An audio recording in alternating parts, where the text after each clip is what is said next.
11, the Soil Association. Today we speak with Lauren Bartley, who is the Business Development Director at the Soil Association for Health and Wellbeing. And we are going to talk to her about the Soil Association as a business, how it divides up health with its major business of food, and to discuss through some of the changes that are coming in beauty certification currently with the new Cosmos logo, and just generally to find out actually how Soil Association and the headquarters and the building that we talk about quite frequently works. Hi Lauren. Hello. We're here with Luke. Hello. And Lauren.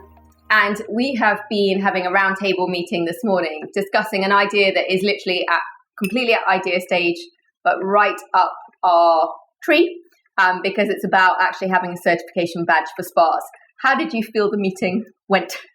Yeah, I mean, to be honest, we didn't really have an expectation for the meeting. I think when you do a roundtable discussion, it's never really sure how it's going to go. I think we had this initial concept for the spa industry, but we are happy to profess that we are not experts in the spa industry. So we really just wanted to bring a group of experts together and really hear your views and opinions and sort of get your knowledge really to see whether it would be a viable thing for us to look into, which it has been really, really insightful for me personally. I've learned like a great deal in the 2-3 hours that you've been here, so thank you.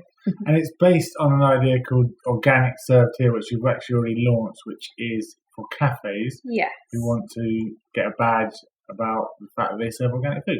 Yes, definitely. So I think the Soil Association certification teams are really trying to get out more consumer-facing marketing around what our logo is, not just sort of popping up once or twice a year with campaigns, getting people to look for our logo, but actually have a standard place where you can see our logo and understand it. So we rolled out Organic Served Here, which is, as I said, cafe and restaurant scheme to highlight to consumers where you can eat and find organic food. So the end result is that actually you'd go into that cafe and you'd know that you'd have 20% organic on their menu, and it might drive you to go in there. So it's really creating that sort of awareness for consumers of organic restaurants and cafes, but also with the Soil Association logo. And that awareness is kind of key to your job, right? Because as Kirstie was saying, the Soil Association charity is split across food, textiles, food, farming, forestry, textiles, health and beauty, catering. We talk about Soil Association a lot. It's a huge part of our brand, but now we're sitting in its headquarters. In your point of view, if I said to you, what is Soil Association? What is it? Start from the top. Yeah, let's go with what is it? The Soil Association is split into two parts. So you've got the Soil Association Charity, which is a campaign charity for organic, predominantly food and farming. And then you've got the certification side of the business, which certified products or businesses as organic to our set of standards. And are they separate, like structurally, or are they financially separate? They are both separate financially. Okay. They have a different board. And essentially how it works actually is the certification side pays the charity a fee to use the logo. Yeah. And do they both sit in this building that we're in Bristol? So they sit in the same building. The charity sit one side of the office, which is actually the side that we're sat at, and the certification team sit the other side, and really we're just separated by a glass door. But actually, there's a lot of benefits to being a certification body that also has a charity element, and then a charity element that also has a certification side. So it is working together, but also from a consumer-facing point of view, you just see Soil Association as a whole. You don't look at it as two separate things. And when did it start? So the Soil Association celebrated its 70th birthday this year. So what's that, 1946? So just post-war. Yes. So this isn't a new phenomenon. Like as a consumer, organic is a recent thing. Like it's the last 5-10 years. Yeah. But we're talking a seriously long history. Yeah. Yeah. And I think when you look back to organic, I think over the years, the message has really got confused. And, 70 years ago, organic was just food as it should be. And it, was set up as a food and farming charity to do things in a certain way. And then you just look at how things have evolved since then, like mass production of food, etc. conventional cosmetics and all those sorts of things. That's recent, actually, almost organic is bringing it back to what it used to be. Yeah. And so you sit in the certification side? Mm-hmm. Yes. Okay. Yeah. And so everything to do with beauty, does that all sit in the certification side?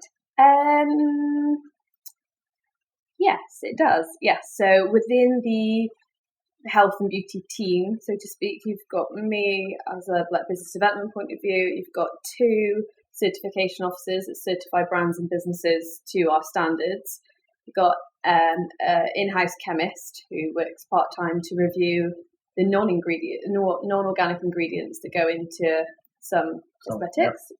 And then you've got one person that looks at the standards, so policy and standards. Just for those listening, just to remind you that with the Soil Association, and this is still globally the highest set of rules, is that you, as a cosmetic, you have to have 70% organic, so from certified organic soil, but then up to 30% can be from the natural category. So what that chemist is doing is looking at that potential 30%. Mm-hmm. And it might be 30%, it might be no percent, because you can vary the percentages of each bottle.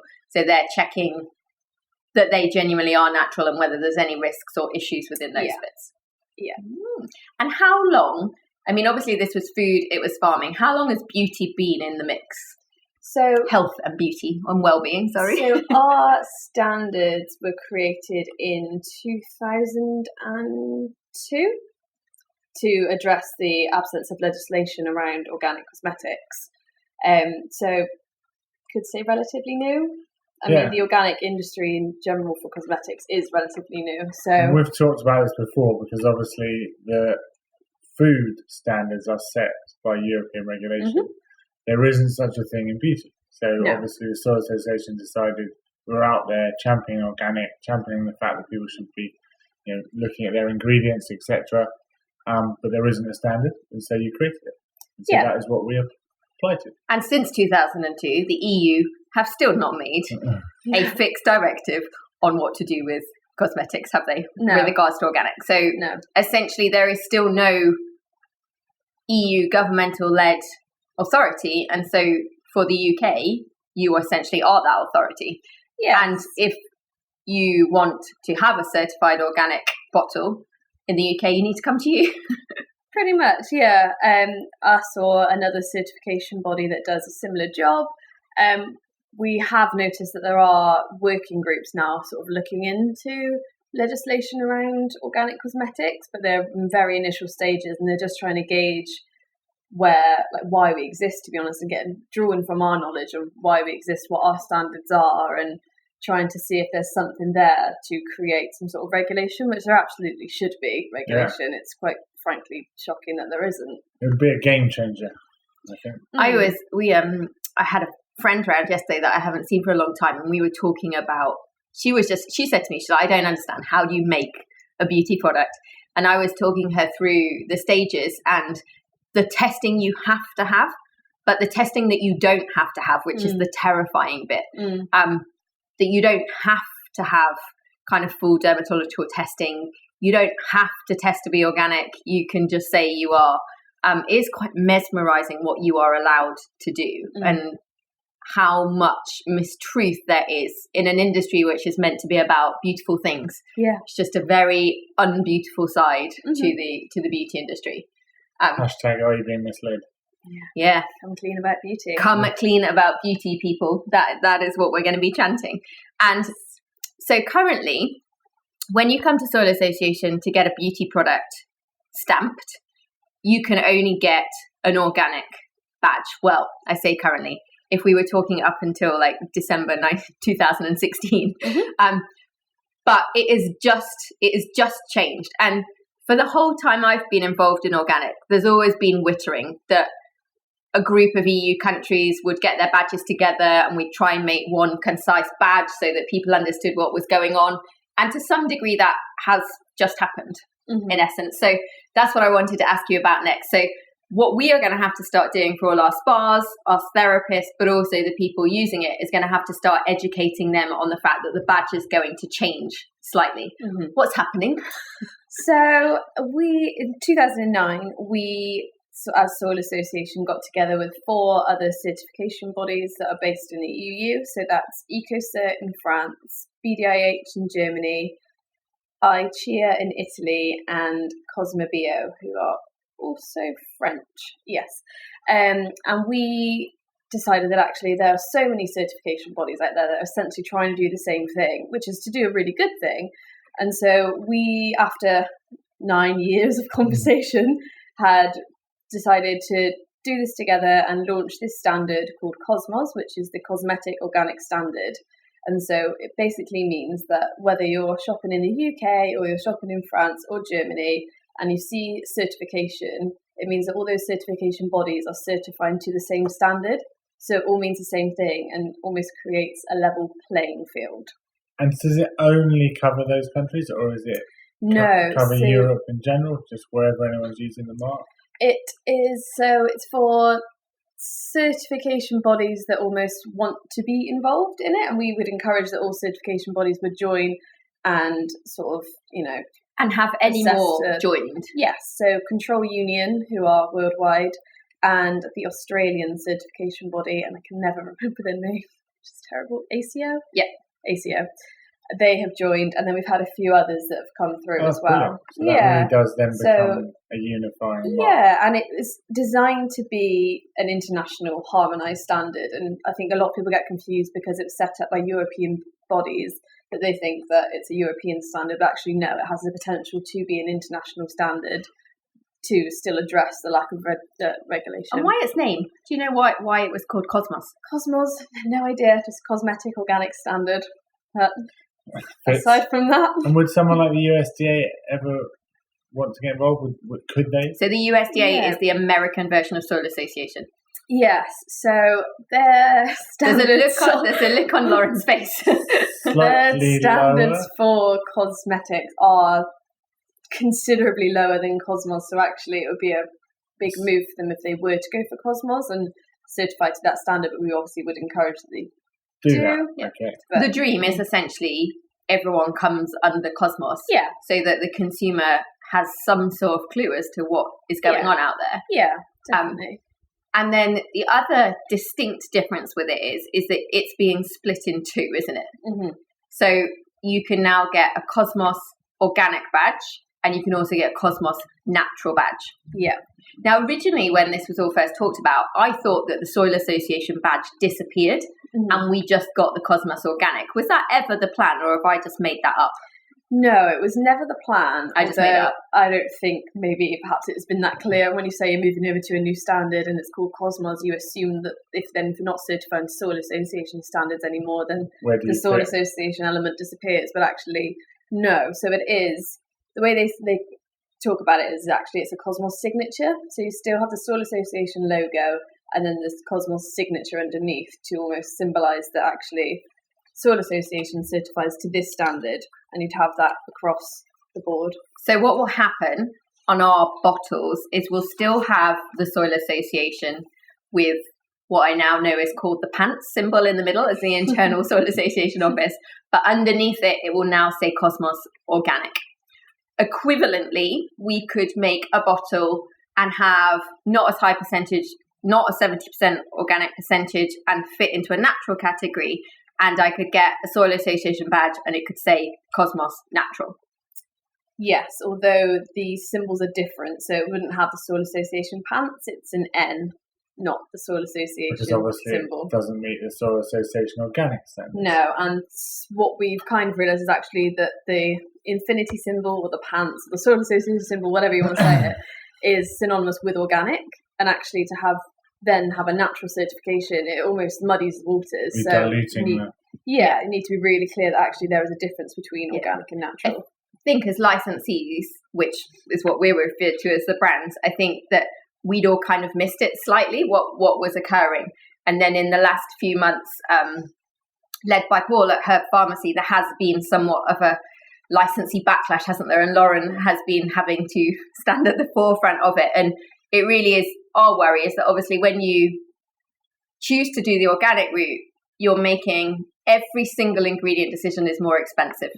And at the end of the day, we are all businesses. So whereas the worry is if the symbols are being too similar, that we could almost halve our internal costs and still get a badge that nearly looked the same and that the consumers were going to think of as the same.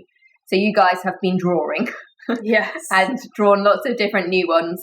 And so we will put up, alongside this podcast, we'll put up a little slide that you can see these badges on. So you can see the new Cosmos Organic one, you can see the new Cosmos Natural one, and you can see what it looks like. So at the moment as Pink's Boutique, if we make a new product today and send it to you guys to check, we have to go through the slightly new, different Cosmos Organic route. What happens to our current bottles that have already been accredited just as a Soil Association badge? When do they have to change? So essentially they don't have to change. If you are not changing your formulation, then there is no, there's no time frame for you to change. So we're only saying that as of January 2017, we will certify new products to Cosmos standards, but anything existing can stay as Soil Association. Whereas if you have Soil Association now on one of your products and you want to dramatically change the formulation, it's technically classed as a new product, so then you would have to go through Cosmos certification. But if you wanted to relabel a formulation that had already been certified, then you could keep the Soil Association Organic, and it would just be a rebranding, essentially. And so if I was to formulate a product, personally, which is not out of the question, from now onwards, and it met the Soil Association and the Cosmos Organic standard, I would get two logos. The Soil Association logo and the Cosmos Organic signature. Yes, but essentially it's one logo. It's one logo now. Fine. And then if I was to meet the natural standard, I would get a separate logo, which is slightly different, so that's not confuse us to the old Soil Association Organic standard. Yes. Okay. I've got it. It is slightly, to use not very polite words, I can understand from a brand point of view, it is a bit of a ball ache in that there is a very good chance am I allowed to say that? We're going to end up at some point with different badges. So if we bring out 3 new products this year, we're going to have a Cosmos Organic badge, but we can't just reprint all the other labels to match Cosmos Organic. They've essentially got to go through the certification and check process again.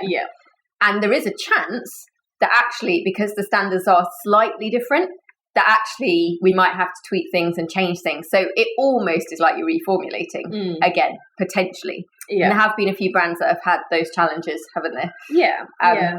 So there is a good chance for over the next few years, you might see Soil Association brands where they've got slightly different logos on the bottles. But I suppose as long as you're in the organic category, which we are, you will still get that pants infinity symbol.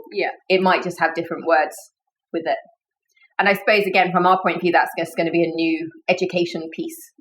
How is like the future of beauty doing with Soil Association? How many new brand applications have you had? So in 2016, we had 54 new businesses come through. 54 new beauty businesses. Busy. Very incredible. Busy. For a very small team as well, we definitely felt the effect. And how long, realistically, does that take for them to process through? So we like to say it takes 3 months, but that is entirely dependent on where you are with your product formulation. I think some people come on the journey and say, I want to create a product and I want to make it organic, and that's as far as they've got. They have no idea what ingredients they want to use. That will never be done in 3 months. Which will never be done. I'd add years to the end of that. 3 years later, you'll have one. And then you have people that have read the standard, are fully up on it. They know exactly what they can and can't use before they've formulated or in the process of formulating, and that's very easy to process because they're almost already meeting the standard, just going through that journey. And then you have other people as well that have organic products that they think are organic or contain ingredients that they think would be accepted, and then they find out that actually it wouldn't be accepted and actually need to look for alternatives. That's the painful category. Ow. Yes. So all being well. And are you noticing like any sort of trends in them? Like, are they all certain type of people? Are they mainly girls? Are they mainly boys? Like, what's coming through? I think a lot of our brands that we certify target female skincare. We like starting to have brands that come through looking at more men's grooming and male grooming, but actually probably more unisex than men in particular. Pregnancy and baby, also something that's like really coming through that we've really noticed. And one thing that we've definitely noticed that we're lacking is makeup brands. That was going to be my next question. Yeah. Where are the holes? Like, what are you not certifying that you want to certify? Makeup, absolutely, makeup. And do you think, I get asked this all the time, every spa I go into, by the time we've got to like the first half through the day and I've destroyed their view of the beauty industry and they need to go home and look at all their ingredients, their first question, and it makes me realise actually how motivated women are by makeup before anything else. Maybe we should have all made makeup brands. Their first question, it's not... Did you seriously just question the fact that women are driven by makeup? Yes. The person that spends at least half an hour by the way, every day. Today, we forgot all our food, we forgot all our podcast material, but we never forget my makeup. Yeah, which is astounding. I'm really bad at forgetting my phone. And so Luke, for my birthday, found this really clever purse that charges my phone but puts my makeup in. Because he's like, the only thing I can trust you to ever have is your makeup. Oh, I love that. Hence my surprise that you didn't expect therapists to be driven by so actually their first question is not what should I wash my body with, not what should I wash my hair in, not what skin cream should I use, it's what makeup should I use, followed by what fake tan should I use. And they are the two major holes, truthfully, in an organic certified world. There are a huge amount of more natural makeup brands that have come through in the last 2 or 3 years. Like 5 years ago, I could barely get anything in my makeup bag to be in the green category. I say green loosely with inverted commas. Now you can. But, I mean, have you certified any? So Eau de Leek and Neal's Yard have a very small range of makeup that's certified. The issue is it's actually very, very small and almost... they don't want us to promote it because it's not their main skincare thing. Yeah, and I think it's again like very much in development stages. I think there's just a lot of work there to be done. Do you know from the formulation standards? Do you think it's possible? Do you think someone could actually make a volumizing mascara with the restrictions they're going to be given? Yeah, to be honest, potentially under natural certification, probably not right now under organic. I have been speaking to a lady who actually used to work for EcoCert, which is the French certification body, who's gone off on her own to, I'm creating the first range of certified organic makeup. Okay, so I'm working on an organic mascara. And I saw her, this was months ago, saw her 2 weeks ago. I was like, how are you getting on with that? She's like, you cannot make an organic mascara. Whatever I said before, disregard that comment. Well, we've been looking for however long for an organic depilation wax, haven't we? Yeah, the actual sticky wax, the warm wax or the hot wax. People can't believe that you still can't yet certify it. And actually, I had, you know, when you have phone calls and you know that someone's a bit weird on the phone with you, and it actually turned out it was a lady from quite high up in Neal's Yard, and she wasn't being unethical. She was genuinely asking for their salon. She's like, I've heard you might have the actual wax. Do you have an organic certified wax? And we ended up in this really long conversation about how nobody yet has been able to find or make one. Yeah. Because people don't think about it. You actually have to, mostly the trees get cut down to extract the resin that comes out for the wax. Okay, so the challenge is out there, if you're listening, world's first organic mascara. Yeah. With volumizing lift. Waterproof. So you think pregnancy's coming through strong, men, but not makeup. What about hair? Yeah, hair is another one actually. Yeah, you are right. And especially when it comes to shampoos and conditioners, like historically they've been a bit crap. Yeah. And is that people's, we're discussing this very thing because we've got one at home which is American. It might, I couldn't tell instantly by looking at it. It would come close to your standards, I think. But there's a perception because it doesn't foam, because it doesn't have that like silicone feel, like that it's not doing a good job. But is it, I mean, I'm actually asking you two this question. Is that actually the case? Is it not doing a good job? Or is it so ingrained that L'Oreal smells a certain way, feels a certain way, foams up and leaves your hair like, you know, in terms of shampoo, as a man, I want it to wash my hair. Do they just not even do that, or is that unfair and it's too much cultural? I think when you think about when the organic cosmetics industry first started and people were really receptive to it and they wanted to try it, and then they tried it and they were like, oh god, like, oh no, it doesn't work, it smells like it's moldy, it like doesn't foam, doesn't do this. And now you look at it and it has developed massively. But I think, there is this like misconception that, it needs to foam, it needs to smell like it needs to be white. Grapefruit, it needs to be white, it needs to do this. But actually, there are brands that are coming through now that are certified as organic and do really great shampoo and conditioner. One of them, we don't actually certify it. It's certified Cosmos, but not by Soil Association. It's called Urtacram, and they are actually now stocked in Tesco. Oh. Yeah, and I think it's around £6, so slightly more than what you'd pay. Yeah. Well. So what have you got in the certified camp for hair? Not a great deal. It is mainly shampoos and conditioners, probably mainly more conditioning treatments than shampoo because of the serums and oils and things. Are easier to do. What brand names are there? So Olique, again, do shampoo, conditioner. Intelligent Nutrients also do a range. And I'm definitely missing a few out. Oh, Neil's Yard again do shampoo and conditioner. Is Tabitha, is that going to come through? Yes. Really just come through as a Soil Association? 2 weeks ago.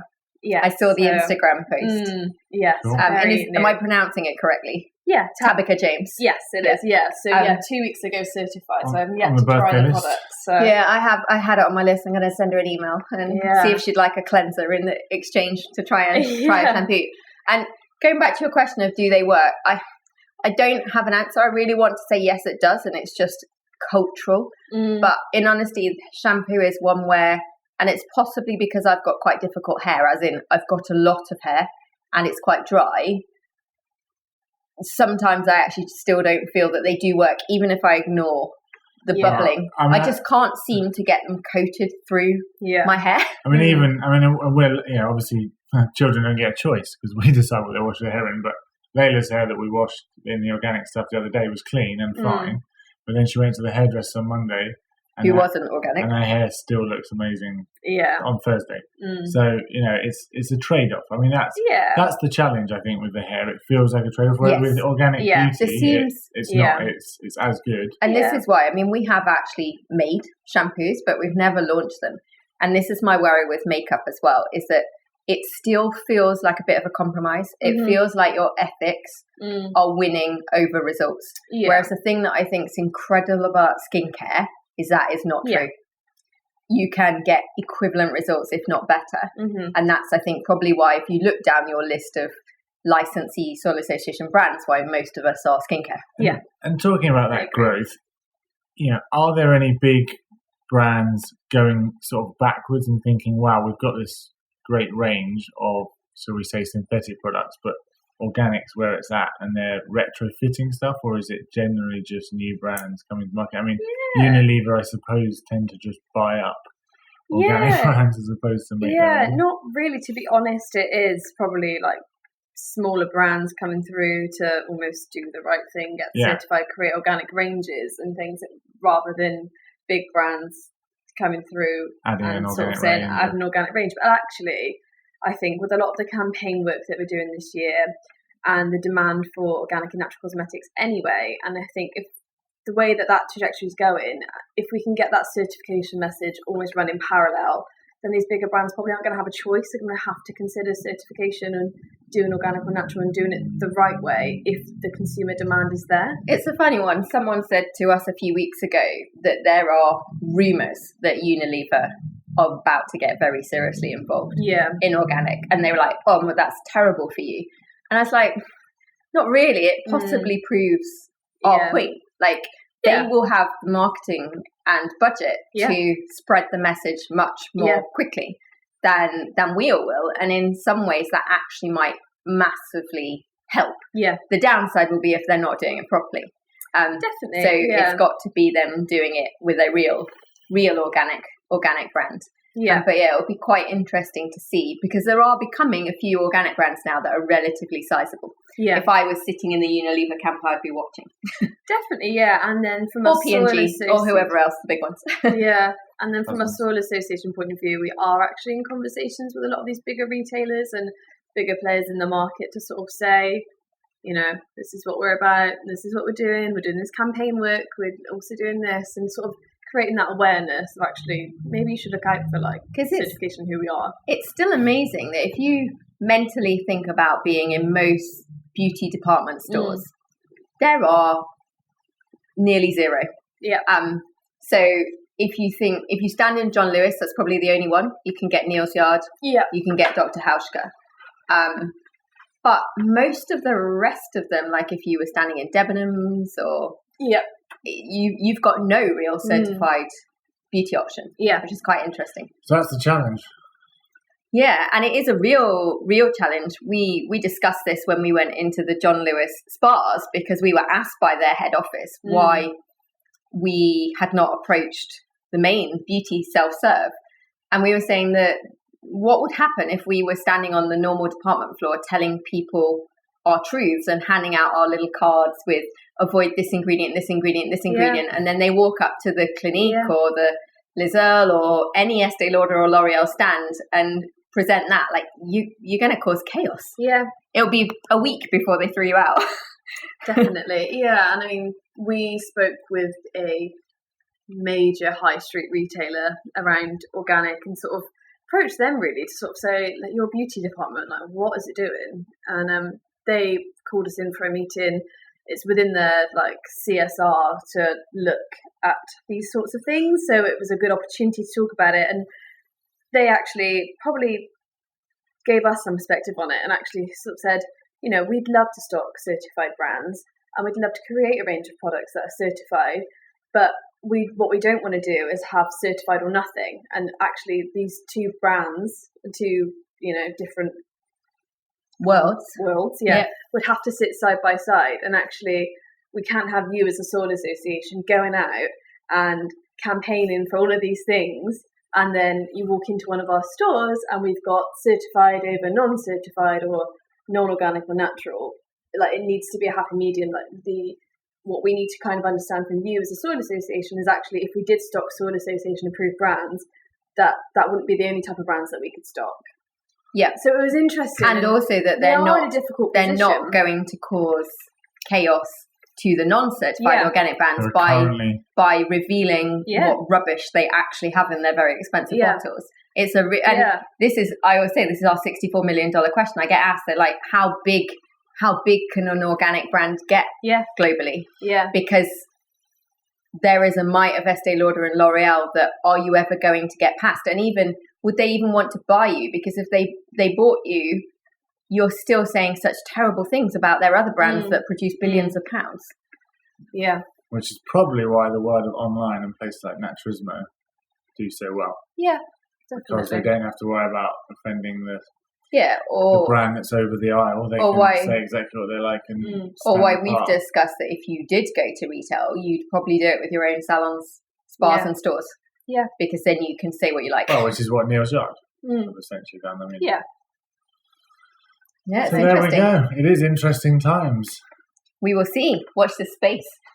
A massive thank you to Lauren. Yeah, thank you for having us. Afternoon. Thank you. It was fun. We've learned a huge amount. She's doing an awesome job at getting Soil Association Organic Beauty out there.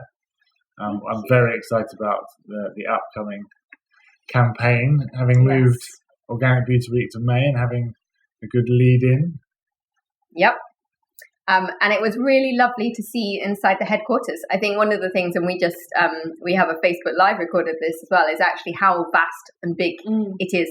Like how many people are involved in that process.